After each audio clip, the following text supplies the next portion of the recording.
my Built by Plants family. Good morning. Hope you all are getting off to a good start today. Woke up in a good energy. I got some good content if you haven't, all right? If you woke up with some bad energy, I got some good content that's going to help you out, all right? So, couple things today. Um, One, let's start off with some good news, all right? Let's start off with some really good news.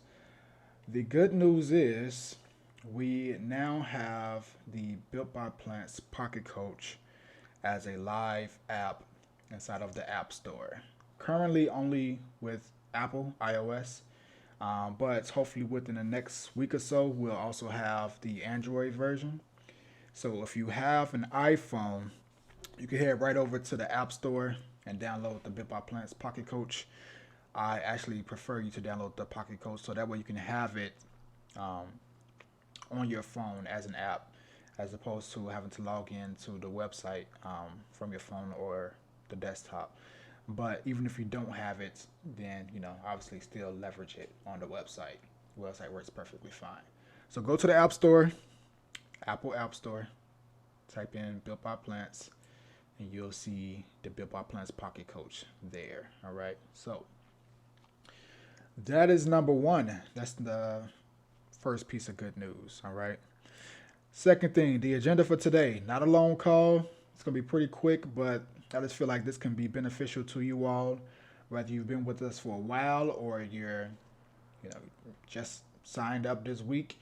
I think this piece of content is going to be pretty beneficial. All right. So let's get right into it. And basically, this is about cultivating your habits. All right. Cultivating the habits of success when it comes to really, this applies to anything, but specifically when it comes to improving your body, your training, your eating, those type of things. All right.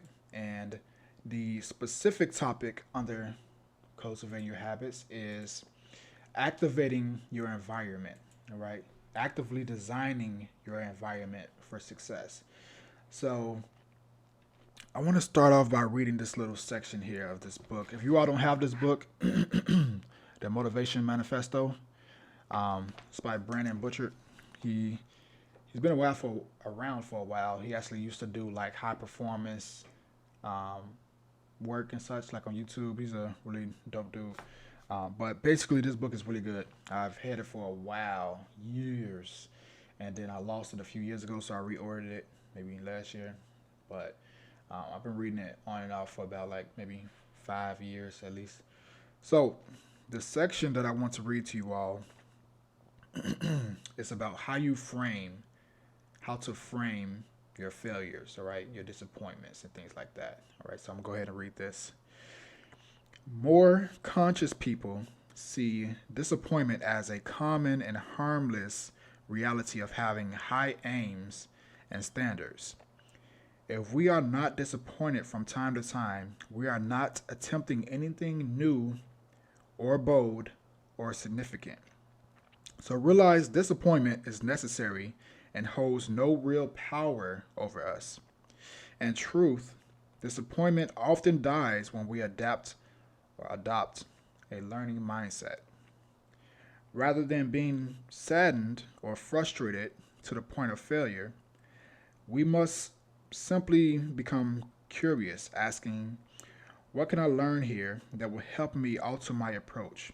What lessons must I understand so that the next time I can be even more of my best self and provide even more of my best service to the world? Now, this applies when you're talking about like how you. I think he's mostly talking about how you perform and how you react to the world and maybe within your work life and those type of things. But let's apply this to ourselves. There's a lot of times where we're going to disappoint ourselves if we haven't already, but more specifically on our journey, right? Maybe we don't eat what we should be eating or we overeat our calories, right? We start off the day great. We had our lunch, we had our snack for dinner, whatever reason, we caught some temptation bugs and then we just completely went off track for what we are supposed to have and had something that was twice the calories, right? That's a quick way to kind of demotivate yourself, right? To put yourself in a position to where you think that you're failing or messing up. And there's a lot of reasons why this can happen. There's a lot of things that can go wrong to cause us to react in a way where we just completely ignore what we were supposed to do and do the thing that we fell into from temptation, right? So maybe it's due to a stressful day at work, right? You knew exactly what you had to eat for dinner. You come home and you just so upset about an argument, or your boss said something to you wrong, or something happened, and you feel the best way to deal with that is for you to have something salty or savory or sweet. And instead of having your burrito bowl or whatever you're going to have, you end up having, you know, I don't know, a tub of ice cream or something like that, or a burger or something, right? These type of things happen. But as opposed to looking at this as a failure or viewing this as something that is drastically wrong or even worse, internalizing it and thinking like this is a problem with you, we need to view what is it that we can do to actively design our environment so that this doesn't happen in the future, right? To make those things that are easy to do, make those basically easy not to do. And that's what I want to talk about with you all. I want to read a section from the Built by Plants pocket, not the pocket coach, I'm sorry, from the Built by Plants nutrition guide. And I have that right here. All right. So if you all don't have a copy of the Built by Plants nutrition guide, it's a 100 page plant-based nutrition guide. All of you all should have this. If you don't, let me know. I will send you a copy. But basically, this is the guide that I want all of you all to have about transitioning to a plant-based diet, doing a plant-based diet optimally, and basically just learning all about it.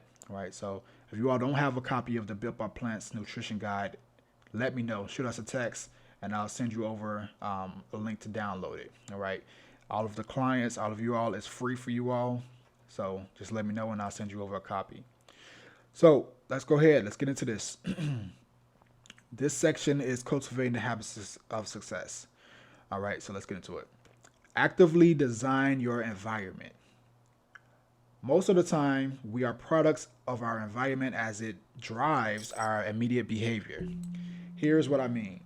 Have you ever walked into the kitchen at night and detected a family pack of Oreos on the counter and ate two Oreos? I'm sorry, yeah, and ate two rows just because they were in your presence? Now, that was a inside joke, obviously. And it's an inside joke because that's something I used to do. I literally used to go into the kitchen. I used to have the family packs of Oreos in the cabinet at like 12 midnight, and then literally sit there and just eat two rows of it. Or I grab two rows, not two rows, maybe sometimes one row, sometimes more than two, and I'll just eat it because I couldn't help myself. I couldn't contain myself. It's like it's there, it's unlimited amounts. I'm hungry, I got a craving, it's the middle of the night. Like the calories at night, they don't count right, quote unquote. So let me just go ahead and indulge in this moment of pleasure from these Oreos and then go back to sleep and then forget about it, right? It's not a good idea. But that's an issue. That's an issue on my part for having a family pack of Oreos in the cabinet. Like that shouldn't be there, right? I'm literally setting myself up for failure repeatedly. So let's continue. Professor of psychology and best-selling author Mihai Csikszentmihalyi. Yeah, I like how I pronounced that the first time. He's actually he taught at I think the what was it? The University of Illinois, one of the schools. I might maybe Chicago State. I can't remember which one, but he taught there. I don't know if he still does. But basically, he has this framework, right, that helps you reshape your environment to support your desired goals and habits. All right. So basically, this is how it works. He recommends you to intentionally change the activation energy of your habits. Now, stick with me because I want you all to really understand this. It's a very simple concept, but he breaks it down so that you can understand how you can apply this. So, like I said, he recommends you to intentionally change the activation energy of your habits.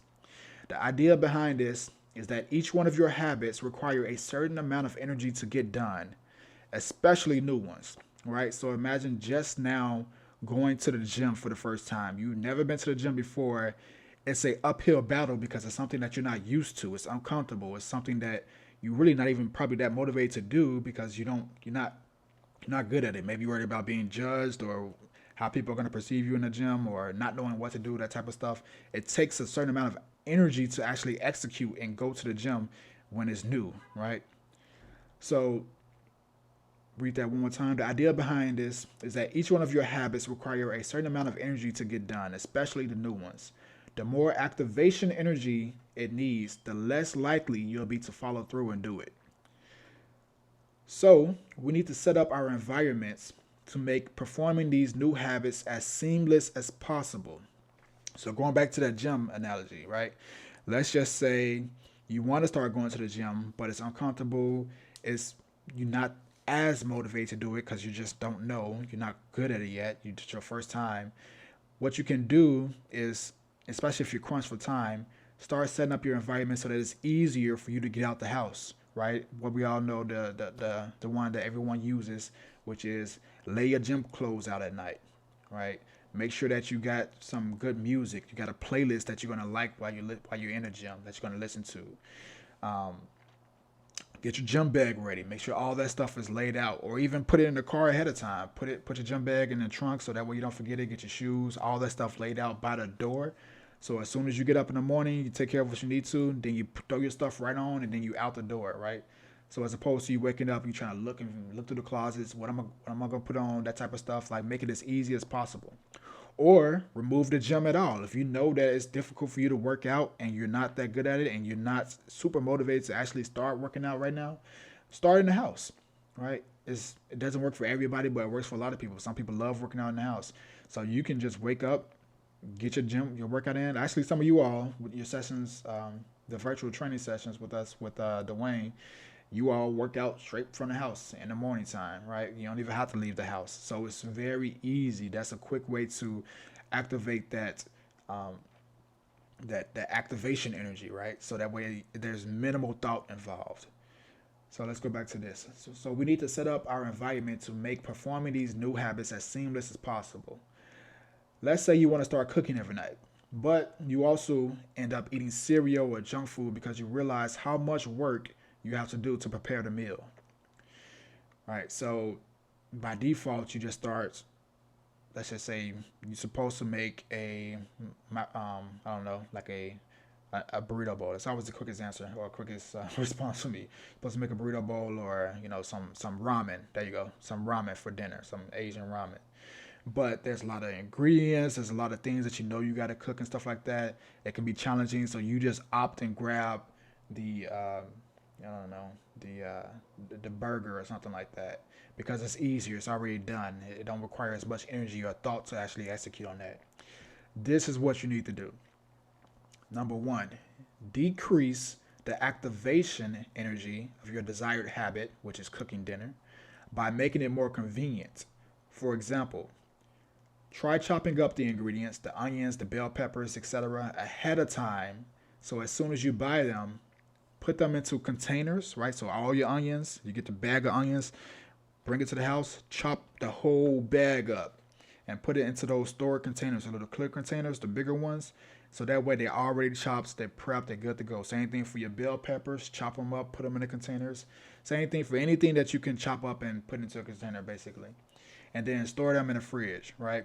So that removes a whole lot of the prep work that you will have to do um, ahead of time or before you actually start cooking your meal. So that's like another 15 minutes, maybe 10 minutes that you can save by doing that um, when you're making every single meal.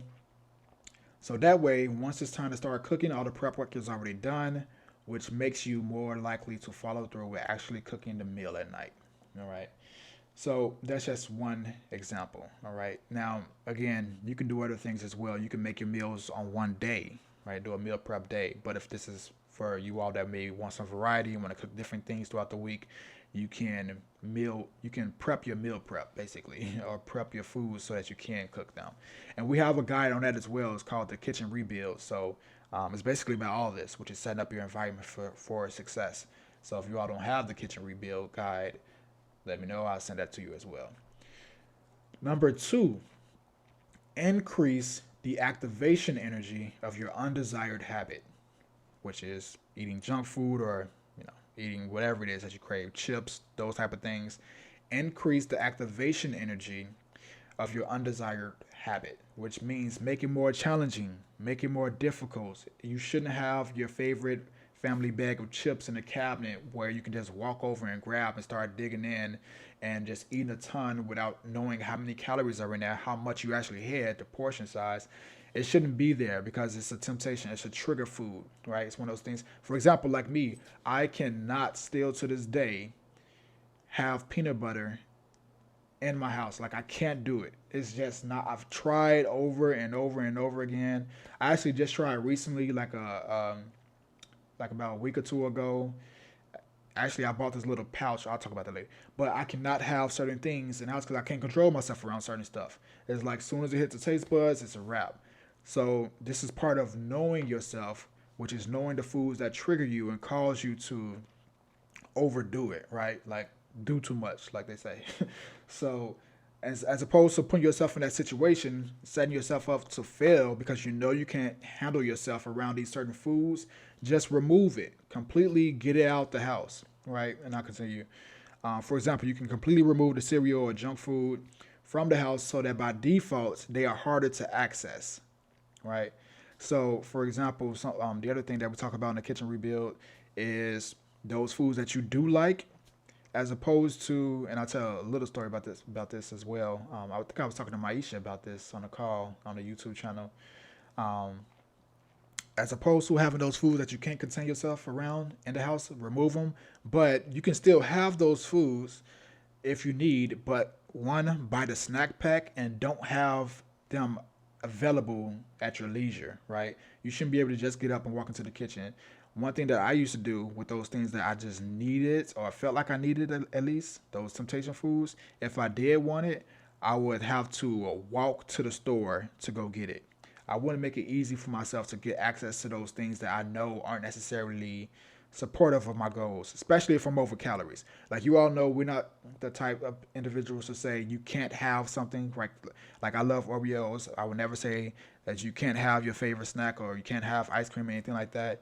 Have it within your plan if it fits your calories for the day, right? If it fits what you have going on, you can have it throughout the week. Not every day. I don't recommend that, but like if it's a 300 calorie, let's just say the vegan ice cream, those 300, 350 calorie ones, like the Halo and stuff like that, and you just want that, and you have some extra calories after dinner, you can definitely have that. That's not a problem. Just make sure that it fits. Now, if you're over your calories, that's one of the situations where I would say, not that you can't have it, but you should also, I'm trying to move this out to the side.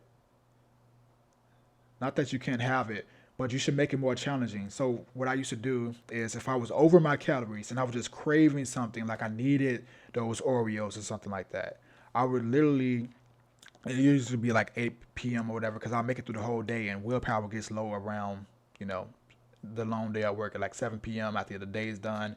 It starts to decrease from there and you start to lose that motivation you had at the beginning of the day to do great. So sometimes I'll fall into these temptations where I want that thing that I wanted. I'll think about it all day. I'm like, ignore it. I can ignore any craving throughout the day. But as soon as nighttime hits, that's when it all, you know, it gets real. So if I'm over my calories and I wanted that thing, I'll say, okay, Najee, like you can have it, but if you really want it, make it more challenging for yourself. So what I would do is I'll be over my calories and I'm like, you know what? I kind of do want those Oreos. I would not get in the car, right? Because it's not in the house. I keep it out the house, but I would also not get in the car. I would have to walk to go get that, right? So you're increasing the um, activation energy of the undesired habit, right? So it requires a lot of energy for me to leave my house and walk to the store, the gas station, the 7-Eleven, the grocery store, or whatever, and then walk back to the house for that one specific thing. I'm making it much more challenging than the convenience of just having it on the side of the bed or in the cabinet. Like I'm putting these barriers in my mind to um, make it unappealing. So that way, worst case scenario, well, I'll go to the worst case scenario in a minute, but basically it's a lot more challenging to do so. So when I'm thinking about it, I'm like, do I really want it that bad that I would get up right now at 7 p.m., 8 p.m. to go walk to the store to go get that and then walk back. Nah, I think I'm good. I'll pass this time. But there are times where I'll be like, yeah, it's kind of worth it right now. I kind of do need that and I'll be good. Right. So, again, this is not like a form of torture. This is more so kind of making it more challenging for yourself to do the things that you know you're not really supposed to do. Not that you can have that if it fits within your calories and stuff like that, but if you're over and you're still craving something, you want to increase the activation energy that it requires to do something that you shouldn't necessarily be doing.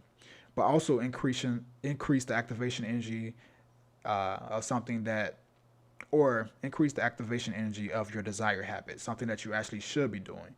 So make it easier for you to do the things. I'm sorry, I said that wrong.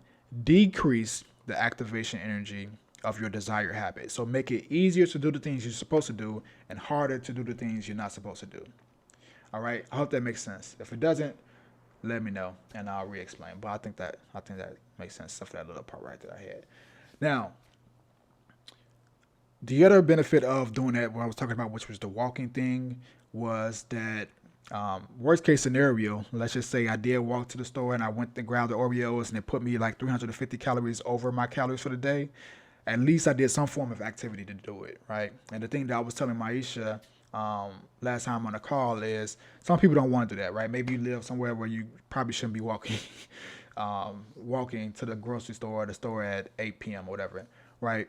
The other thing I used to do was I would challenge myself in the house, right? So if I did want those Oreos or something like that, I would, as opposed to going to the store to get them, let's just say that they're in the house already, right? I got like the little snack pack in the house and it's about 300 calories and I'm already over. I would have to do something that's a physical activity that I didn't feel like doing in that moment.